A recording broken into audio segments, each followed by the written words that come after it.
بسم اللہ الرحمن الرحیم۔ ناظرین، آج کا تیسرا ویلاگ پیج 520 معارف القرآن جلد اول سورۃ البقرہ نمبر 2 اور آیت نمبر 218۔ قرآن کریم کا ترجمہ، تشریح اور تفسیر آپ کے سامنے رکھ رہے ہیں۔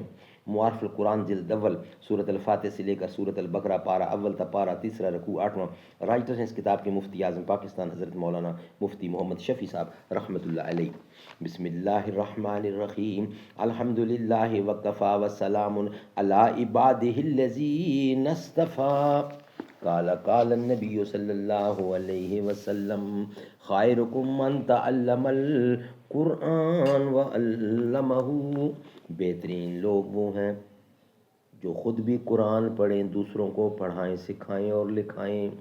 نظر تھی صورت سلماں ادا شناس تیری، شراب دید سے بڑھتی تھی اور پیاس تیری۔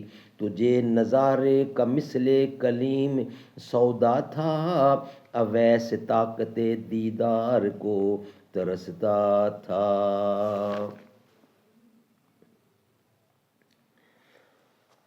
رسول کریم صلی اللہ علیہ وسلم کا محاصرہ طائف ذی القعدہ میں نہیں، شوال میں ہوا ہے، اس لیے اس کو بھی ناسخ نہیں کہہ سکتے۔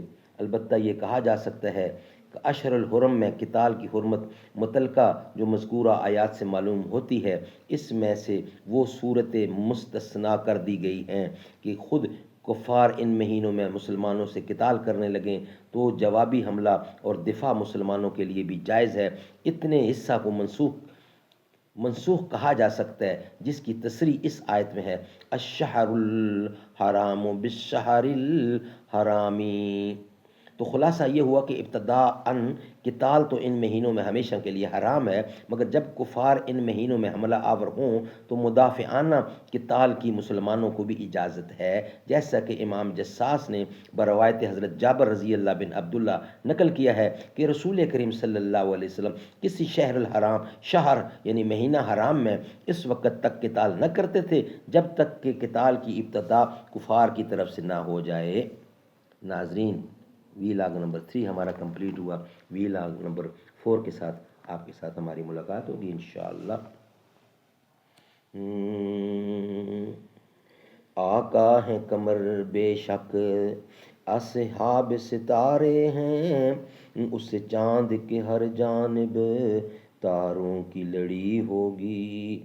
جب وادی طائف میں رنگین ہوئے جوتے، عرشوں پہ فرشتوں کے دل پر بھی بنی ہوگی۔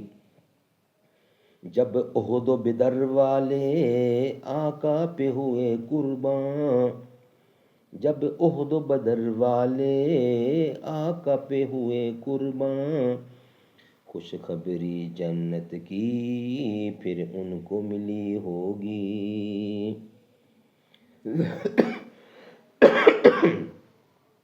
آقا کی مدینے میں جب آمد تھی شاہد، ہر آنکھ مدینے کی آقا پہ لگی ہوگی۔